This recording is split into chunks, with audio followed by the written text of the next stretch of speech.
বুঝাই একরকম, বুঝে আরেক রকম। বড় ভাই কারে কি বলতেছেন? আর ছোট ভাই কইও না, কইলাম যে শবে বরাত মানে বেশি বাড়াবাড়িও না, ছাড়াছাড়িও না। কিছু মানুষ আছে শবে বরাত্রে মনে করেন যে একবারে ঈদ বানালায়, হালুয়া রুটি খায় আর খালি নাচ গান বাদ্য এগুলা নিয়ে ব্যস্ত। আর কিছু মানুষ আছে কয় শবে বরাত বলতে কিছুই নাই। দোনোটার একটাও না, শবে বরাত আছে। শবে বরাত মানে মুক্তির রাত, শবে বরাত মানে ইবাদতের রাত। ওই রাত্রে বেশি বেশি নফল নামাজ পড়বো, বেশি বেশি কোরআন তেলাওয়াত করবো, জিকির আজকার করবো। লাইলাতুন নিসফি মিন শাবান, শাবান মাসের 15তম রজনী ওই রাত। ওই রাতে আল্লাহ তাআলা প্রথম আসমানে চলে আসে। এরপরে আসমানে আসি মানুষের দিকে রহমতের দৃষ্টি দিয়ে তাকায় থাকে, কখন মানুষ আমার কাছে ক্ষমা চাইবো, আমি সব মানুষের ক্ষমা করে দিব।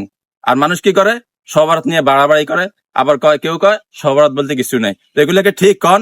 আর বড় ভাই কইেন না, শবে বরাত আসলে কিছু কিছু মসজিদ দরবার শরীফ লাইটিং মাইটিং দিয়ে পুরা ফুল গাড়ি আলা। শবে বরাত আছে এটা যে ইবাদতের দিন, ইবাদতের রাত, এটা মনে করে না তারা।